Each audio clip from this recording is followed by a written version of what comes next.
উরওয়া ইবনে জুবাইর রাদিয়াল্লাহু তাআলা আনহু থেকে বর্ণিত আছে, একদিন এক সাহাবী তিনি বিলম্ব করে সালাত আদায় করলেন। তখন উরওয়া ইবনে জুবাইর রাদিয়াল্লাহু তাআলা আনহু বললেন, হে সাহাবী, তুমি কি জানো না রাসূল সাল্লাল্লাহু আলাইহি ওয়াসাল্লাম বিলম্ব করে নামাজ পড়ার বিষয়ে কি বলেছেন? তখন সে সাহাবী বলল, কি বলেছেন? তখন উরওয়া ইবনে জুবাইর রাদিয়াল্লাহু তাআলা আনহু বললেন, একদিন আমি রাসূল সাল্লাল্লাহু আলাইহি সাল্লামকে বলতে শুনেছি, হযরত জিবরাইল আলাইহিস সালাম তিনি আদিষ্ট হলেন এবং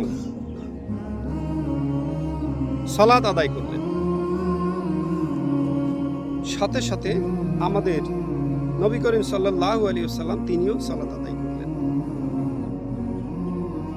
জিবরাইল আমিন আবারও সালাত আদায় করলেন। রাসূল সাল্লাল্লাহু আলাইহি ওয়াসাল্লাম তিনিও সালাত আদায় করলেন। জিবরাইল আমিন পুনরায় সালাত আদায় করলেন।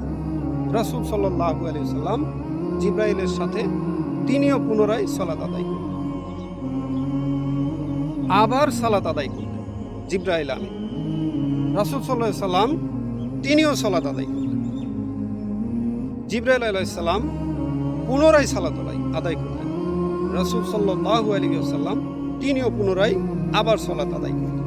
এভাবে 5 বার সালাত আদায় করার পর জিবরাইল আমিন তিনি রাসূল সাল্লাল্লাহু আলাইহি সাল্লামকে উদ্দেশ্য করে বললেন, ইয়া রাসূলুল্লাহ, আমি এজন্যই আদিষ্ট হয়েছি, এই আপনার উম্মতের জন্য এই 5 ওয়াক্ত সালাত ঠিক এই সময়তেই পড়ার জন্য আল্লাহ নির্দেশ দিয়েছেন।